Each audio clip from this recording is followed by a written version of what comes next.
It's time now for the award-winning #1 local talk show in Northeast Pennsylvania, The Sam Lesante Show. Now here's your host, Sam Lesante. Thanks for joining us, my friends. I'm Sam Lesante. May 21st. Put it on your calendar. It's election. Very important. And it's so important for you to vote. Get out to vote. Now, in Hazleton, there's an election, a mayoral election, and it's critical because we have, as Hazleton goes, the surrounding areas go as well. I mean, as far as developments are concerned. Mayor Jeff Cusat is my guest today, and he called me about a month ago, and he said he wanted to do some certain things. And so, Mayor, why don't you tell our audience what you told me and what you'd like to do? Well, I'd like to hold a series of weekly shows from now up till election. I want to get out as much information as possible. I will be going door to door and speaking directly to the people. I want to hear their concerns. However, if I do miss someone, I still want them to be able to ask me their questions. So my thoughts are, if I come and do a weekly show, and if somebody has a question, that they could actually call you, and you could ask me those questions on the following week's show. Okay, so now, just so you understand, my friends, these are paid political shows. So Jeff is investing in information to get to you, similar to many other candidates go. So my email is sam, S-A-M, at ssptv.com. That would be the best way to get your questions to me, is what you'd like to have. And, you know, we like the constructive questions. If there are some concerns that you have, I'm sure the mayor would want to hear. So, Mayor Cusat, let's go back in history a little bit, okay? I've always talked on this show about people's substance. You know, you find, you know, sometimes we hear about families and you talk about the sons, and they say they came from a good family, which means the family was, you know, they had a faith, they made sure they paid their bills, they provided for the, and so the foundation was there. So when they went on to college or any business they went into, you had a foundation. So going back to Jeff Cusat, all right, so people know what you're made of. You know, let's go back in history and tell us a little bit about you. And because here again, we're talking about substance, Jeff, okay? This is what, you know, as the mayor, you bring that reputation to your office. Well, I was brought up always trying to do my best and to work for myself and my family and their needs. I mean, my business background goes all the way back to when I was 8 years old. I used to walk to the stores, buy baseball cards, come home, I would sort them out, make complete sets, and I'd walk and knock on people's doors and sell them. And I would start that process all over again. When I was later, I was about 14 and my brother was 16, we started selling on a larger scale. We actually rented a building and started selling product from a business. And then when we were old enough to drive, we actually started doing shows, selling all kinds of sports memorabilia in the tri-state area. I started working at Cusat's Cafe when I was 12 years old with my grandfather and my father. And that evolved all through high school, college, and, you know, continued up to when I took my seat on city council. So I spent all those years. When I got on city council, I actually had to give up my liquor license, so I turned everything over to my brother. And I opened Cusat's Grill, which is a smaller restaurant up in Stroudsburg without a liquor license. I maintained that up until I ran for mayor in 2015 when I won that election. That place is still open and operating. However, I'm not involved in the day-to-day. And I took my spot on as the mayor. And then recently I helped my father open up a restaurant up in the Heights called Rocco's. I also have a partnership in a telemarketing company. I had a little ticket business. I sell tickets for sporting and concert events. So I've always been involved with the business. So I went to school for. I went to Penn State for first accounting and then hotel, restaurant, and institutional management. So I've always had a sense of business. Before we get to the public side, where you started getting involved with, doing things and getting with, you talked about your grandfather, okay? I mean, there was a guy that everyone knew and had a lot of respect for him. He had, he was involved in politics, but he was what I call a good politician, okay? Because I think everybody remembers him. Did you learn anything from him, but being around him? Keep your word. The bellhop and both my grandfather Rocky and my uncle bellhop, they taught me, if you tell somebody you're going to do something, you do it. If you're going to do something, put all you have into it. Don't disappoint yourself. Don't embarrass the family. Yeah. So that was how I was brought up, and that's why I. That goes back to what I said about substance. Correct. Okay, you build as a. All right, so then you're getting involved with the public. All right, I mean you were an entrepreneur to a degree. When you start getting involved in the public, what are some of the things that you did? What was the first time you started to get involved with doing public things? Well, I was always involved with charities. We started golf tournaments back in the late '90s. Now, were you on council?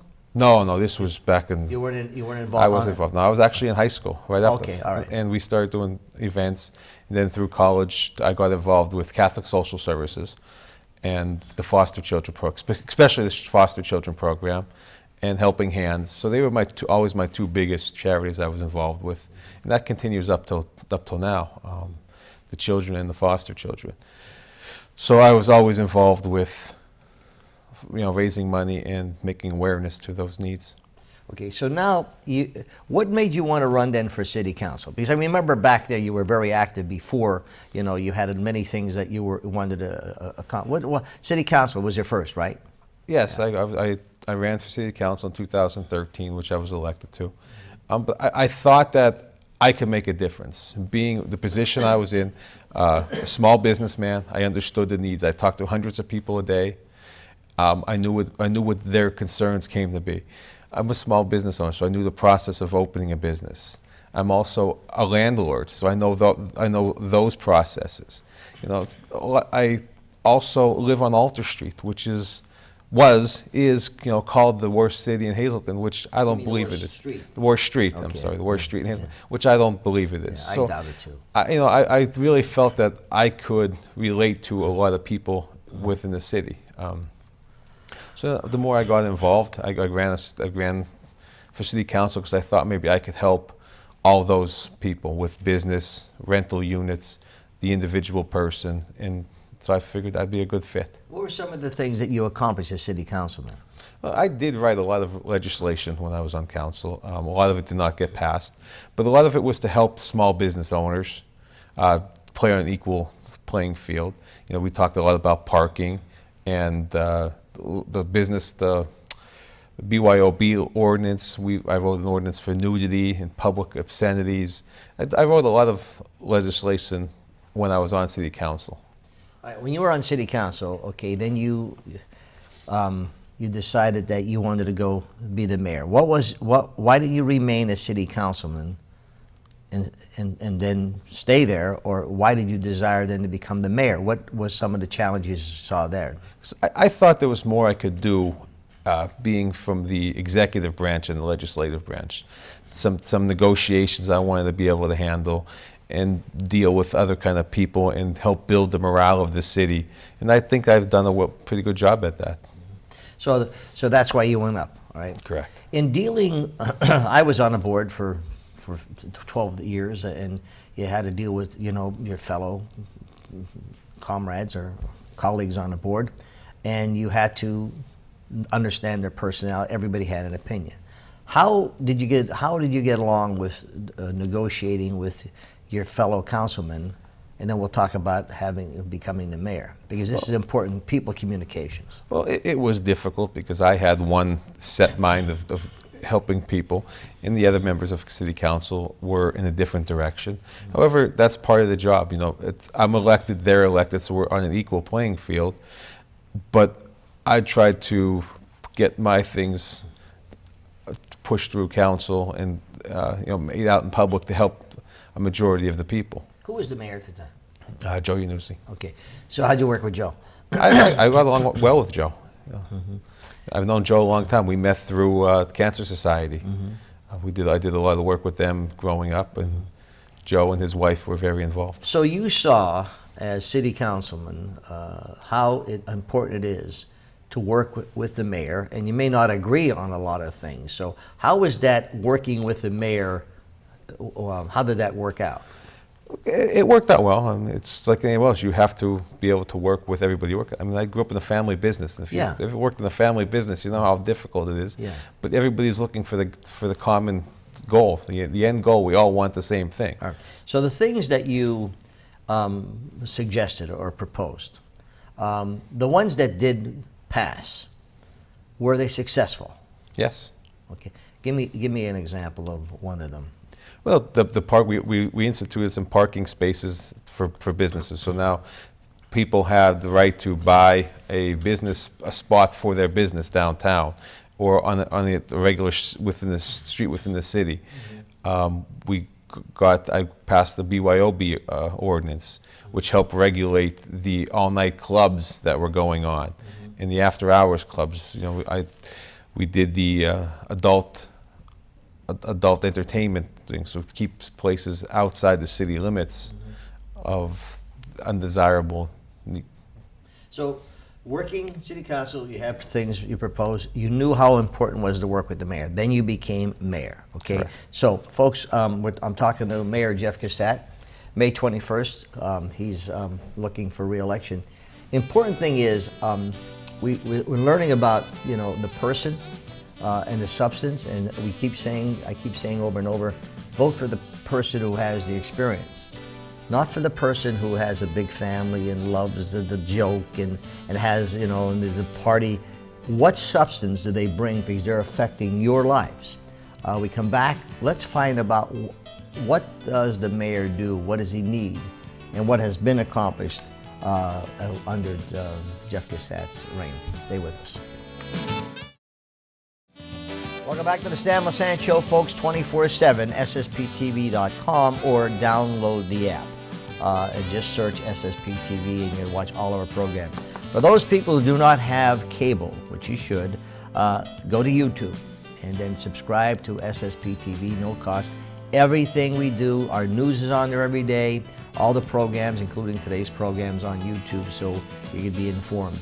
My guest today is Jeff Cusat, Mayor of Hazleton, and he is doing a series.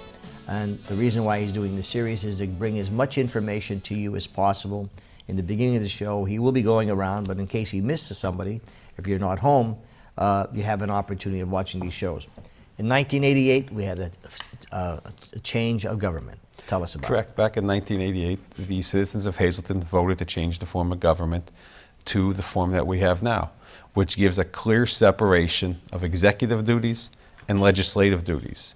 And those things are very well spelled out to what my jobs are and what city council jobs are, and what is supposed to be mixed together. So a lot of the people may not understand what my job actually is and what the role of city council is. So I wanted to kind of touch on that so people understand whose responsibility each item would be. Tell us. So, as the mayor, my job is to represent the people in the day-to-day activities. I'm supposed to provide and protect the safety and well-being of the citizens of Hazleton. I'm supposed to also provide an enjoyable place to live, work, and to interact with other people. Okay? I'm supposed to be able to market the city to bring people in. I'm supposed to build the economy by attracting visitors and holding events. I administer the codes or the ordinances that are passed by city council on a day-to-day. Okay. And then my main job is to estimate all the costs that are associated with contracts and other obligations that are in place to create the budget at the end of the year. And then that budget is, goes to council. Council passes that budget. If council doesn't like that budget, they can make amendments to it. So I'm supposed to consolidate all of those figures and create a spending plan. And my job is to stay within the spending, the limits that are set in that spending class.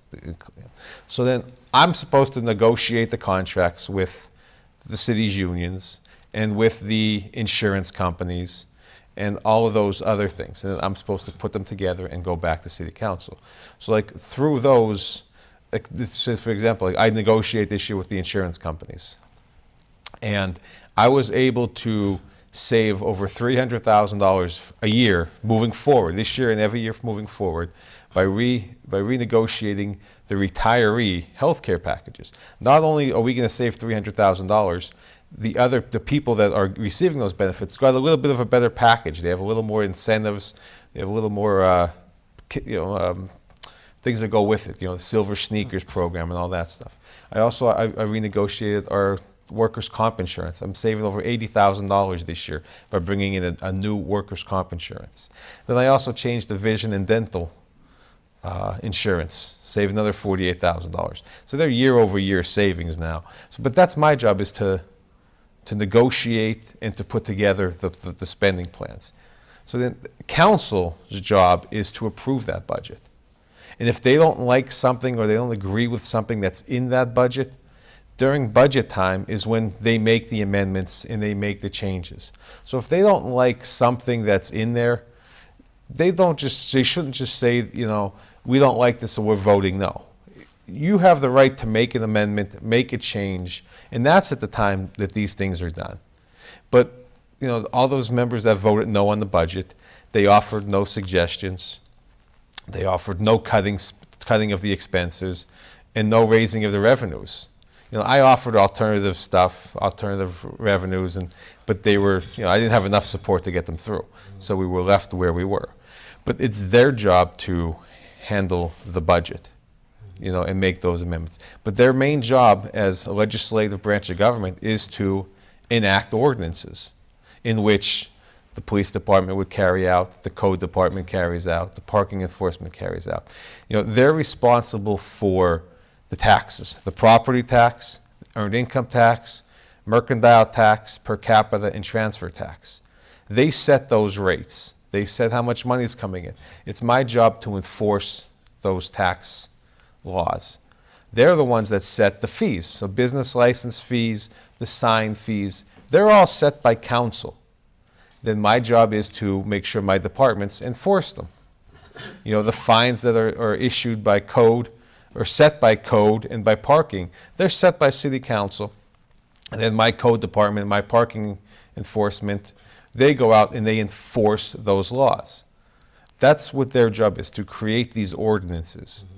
And then they approve contracts.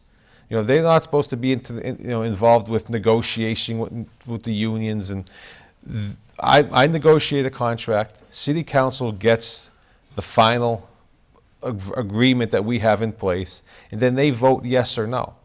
So a lot of the problems, that contract has obligations to it. So if we're going to give a raise for 5 years that includes salary increases and health insurance, health benefits, those things need to be accounted for. So you can't vote for a contract that has raises in, but then not vote for a budget that has raises in. You can't have both. You can only cut so many employees and so many expenses. So if you're going to agree on a contract year one, you're committing to increasing the taxes to correspond with that contract. And a lot of council members are not understanding that. If you're going to, let's say, for example, last year we settled a long-standing police contract. They got a 10% pay increase. However, it comes time to fund the increase, and council doesn't want to fund the increase. So if you don't intend to fund it, you shouldn't approve it. And that happens with a lot of things that are passed throughout the year. Those things need to, if you're going to dedicate that you're going to funding by approving a contract, you have to be willing to make that increase at the end of the year. In looking over the last 4 years of your administration, Have you accomplished some of these things? I think the city is headed in a great direction right now. We have one of the largest projects in Pennsylvania knocking on our door up there, you know. That's another thing that, you know, there's also boards, authorities, and commissions. So city council writes a zoning ordinance. It was passed in the 90s. They passed that ordinance. So everything in that ordinance they approve. They turn over authority to the zoning board to carry out. So now these investors that are coming to the area, they don't go back to city council. They go to the zoning board or they go to the planning commission. The places they're supposed to go into. Correct. So sometimes that separation of power is not being followed. You know, that's what, you know, these are ordinances. So when people say, yeah, the mayor should be doing this, the mayor should be taking care of this, you know, when I'm in there, I'm going to straighten out this, I'm going to do this, and I'm going to do that. I mean, these are things that, you know, if you hit a pothole, they're cursing you, okay? If they see garbage in front of a person's home and on Broad Street and looks sloppy, they blame the mayor, okay? There are different procedures, I would assume, that take care of different things. Am I correct? Correct. They are ordinances. The laws of the city are created by city council, the legislative branch. My job is to carry out those ordinances. Hence, we go back to the beginning of the show. We talked about do you have the qualifications you need to bring a business sense and, you know, to office, because it affects many other people. I could tell you that without, and I've said this publicly, you know, your police force under Jerry Speziali is second to none. I mean, this guy has done, a lot of chiefs were here, and they all did their jobs. But we have the spotlights on Jerry, and, you know, he's working extremely closely with you. You guys have a great relationship. I'm talking to Mayor Jeff Cusat. This is a series, folks. Each week we'll be talking about different things, but we want your input. Constructive input. SAM at ssptv.com, or you can call the station 455-7267 and just say ask Sam to ask the mayor this or whatever. But you know, I know other people are running for office, and that's fine, and this is the American way. But I want these to be constructive. We're all looking to grow in our area. We all have investments here. But what does the mayor, I know you get up every morning and saying, I wonder what Mayor Cusat is doing every day. No. But here's a good opportunity to know what the mayor does. We'll be back to wrap up after this message. Welcome back to the Sam Lesante Show. For my guest, Jeff Cusat, Mayor of Hazleton, going for re-election May 21st. He's paying for a series just to bring information to you. Once again, all of this information's on our YouTube if you don't have a cable. Also, download our app, SSP TV. Okay, we have 4 minutes on the first series. Okay, let's wrap up some of the things that you want to talk about, because I know we're going to be going into specifics on the other series. Well, I would just like to say that we have made a lot of progress. There's a lot of projects that have started. There's a lot of projects that I have in the works and that will be starting soon. I'd like to be able to get an opportunity to finish those projects. There's also, as you see, crime rate is down 44% in the first 3 years. I'd like to continue that, and I'd like to make the streets safer to walk. And there's so much that's going on, and things that need to be explained in more detail. It's hard to talk about them once. So I did set up a website. It's mayorcusat.com, and that has a lot of the information that we will be talking about over the next 4 or 5 weeks. Jeff, let me ask you, or just make a comment. Throughout the years, I dealt with a lot of people, and you know, I'm over 3,000 shows I've done, but neither here nor there. I keep hearing, you know, when I grew up, when people ran for election, you know, you got to vote for this person, he's Italian. You got to vote for this guy, he's Irish. You got to go he comes from a big family, and you know, she's a nice guy, he's a nice guy. And I see, you know, when you vote for people that you like, okay, and they're nice people, but they don't bring the qualifications, and then you run into a jam. You pay the price for not voting for qualifications. Hence why I think series like this are important, okay? Because after this, I could judge, well, Cusat knows what he's doing or he doesn't know what he's doing. It affects their lives, all right? Being a nice person is one thing, but knowing what to do. I mean, do you feel the same way, or you know, or am I nuts here? Well, you're nuts, but I do feel the same way. You need to be able to make a tough decision. Yeah. You know, it's not necessarily the popular decision. I mean, it's easy to just know what the popular decision is. You know, nobody wants to raise taxes. Everybody wants to hire more cops. Yeah. But there's a lot of consequences that come with those. Yeah. And you have to be able to, be able to make that decision and still move forward and defend the decisions that you make. Have you been able, as a mayor so far, have you been able to live within the budgets? Yes, we've been very well within the budgets. Yeah. I was See, actually that- under budget last year. That's important because, it's like a person makes $40,000 a year. Well, he can't spend 60. He could only budget on 40%. So some of the key things for the next series that we're going to be doing, what are some of the key things we'll be discussing? Well, we're going to talk about some of the grants that we brought in, the vehicles that we purchased without using property tax money. There's so many things out there that the economic growth, the crime rates, our police department is at a high, personnel high. Our fire department's at a personnel high, the highest it's been since 1988. We've increased the police department from 36 to 42, the fire department from 21 to 24. So we have additional officers and support and safety that's in place. So, and we're still in the same budget area. You have any questions that you'd like me to present to the mayor, please either call the station, 570-455-7267, extension 103, or email me, sam@ssptv.